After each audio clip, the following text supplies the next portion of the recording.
Hey guys, what's going on? I, uh, in my videos that I've uploaded today, people have asked me time and time again what ammo I have used. I'm a good shot, I really am, and people ask what I shoot. So I just wanted to make a very quick video and say what I shoot. When I'm at the range, this is what I shoot strictly. This is the only thing that's ever ran through my gun. It is Winchester 40 cal. As you all know, that's what I shoot.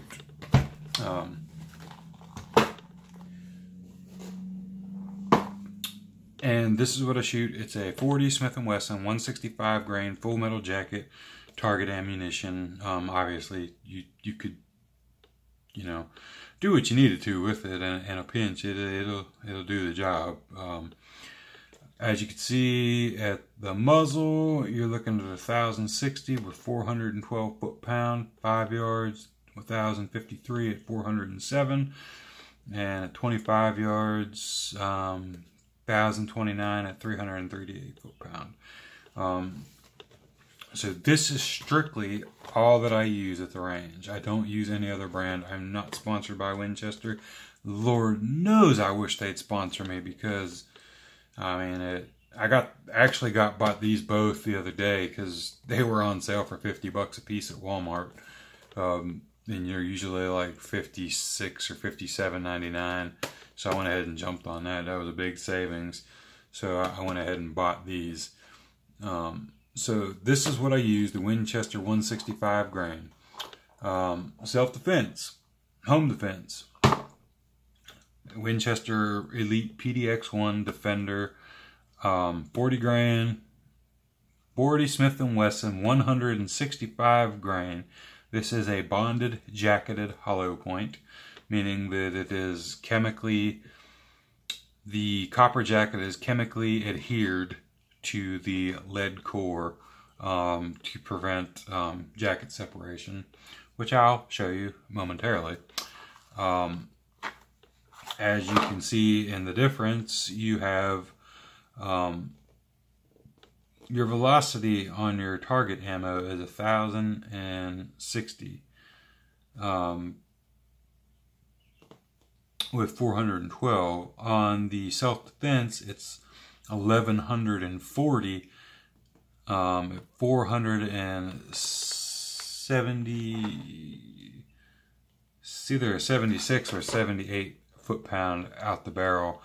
And at 5 yards, it's 1129 versus the 1053 at 467 versus 407. And at 25 yards, you're at 1029 on target and 1091 at 436 versus 388.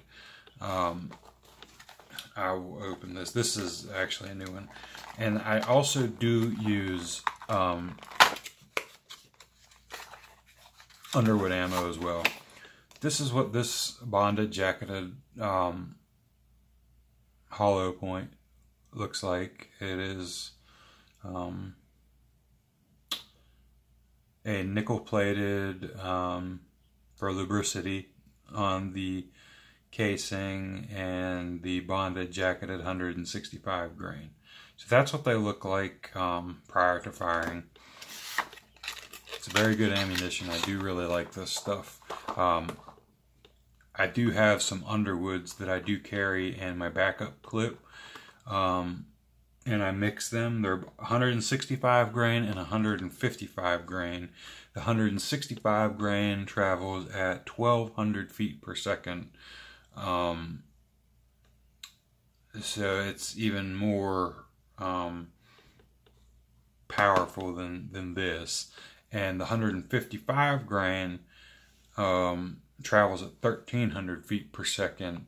And that's more along the lines of what like a 357 Magnum type 357 SIG would be traveling at, depending on the ammo. But I do use that, and I carry that in a extra magazine that I carry on my person.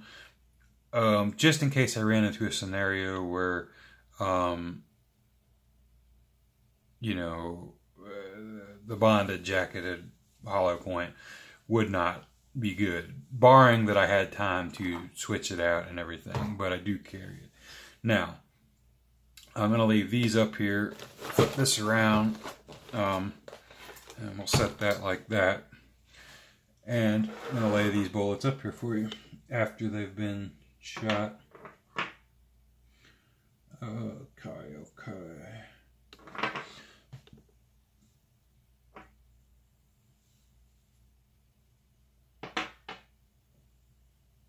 So,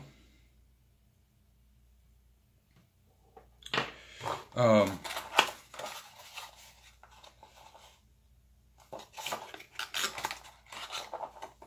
have five bullets here. We have one there,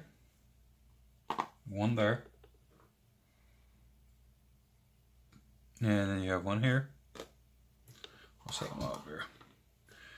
Bam, bam, bam. I think my wife accidentally threw away this third one I had on here, but it basically looked pretty much similar to these here. These are the Winchester PDX bonded. These are Federal HST, both 180 grains. You can see, and I will state for the record, these were just shot into sand. That's it. I've tried to clean them up. As you can see, the Federal HST there, it did expand, and that one did expand as well.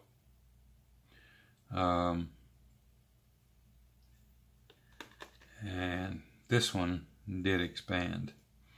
But, and I might need something to point at this. We'll see. As you can see right here, this is lead, and there's sure still sand in there, I'm sure. And you can see on some spots the lead stayed, but then you can see here all the lead and all that weight has separated from that copper. Same type of thing. It didn't separate as bad, but if you see right there, you can see the separation. I opened it up a little bit so you can see. That's lead, that's copper. That jacket started to separate as well. Not nearly as bad as that one, but did start to separate. And the third one, these all look good. The lead separated, and fell off of there. So you lose bullet grain weight when that happens, or if you have to shoot through a barrier. So something to keep in mind. These are Federal HSTs 180 grain. These are Winchester PDX 180 grain. So flip it over. First, look at the petals. It did expand and it did fold back. If you look at each petal, you can see the lead here, and you can see that the lead did not separate from the copper jacket on none of the petals. It is bonded. Therefore, this bullet actually retained more weight after firing through a box full of sand out of 1/4 inch plywood, which was what these were all fired through. So you can see that did retain the weight.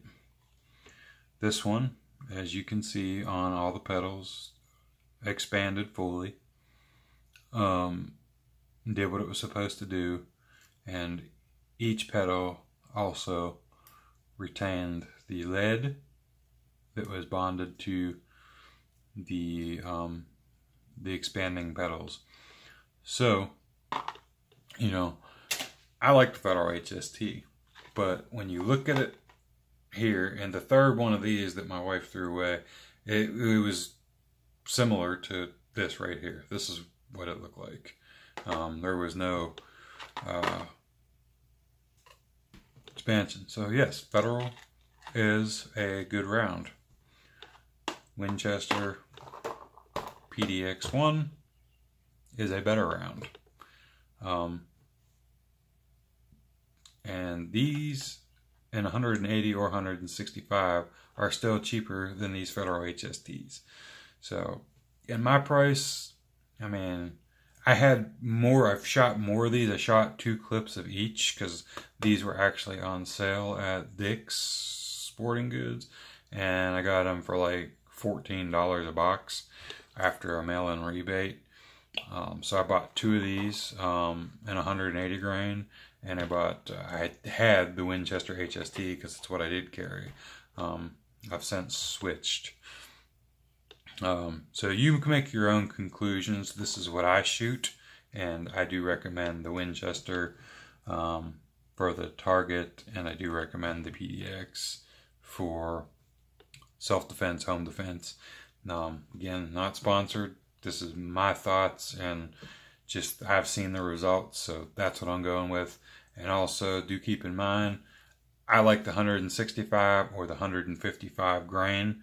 Nothing less than that. I don't think it has enough weight, and personally 180 grain in the 40 is too much. If you want 180 grain, it's probably best to move to a 10 millimeter. But you know, that's a whole different story. But this is my conclusion. I hope you enjoyed the video, and we'll see you next time. Like, share, comment. If you have questions, ask, and I'll do my best to answer. We'll see you next time.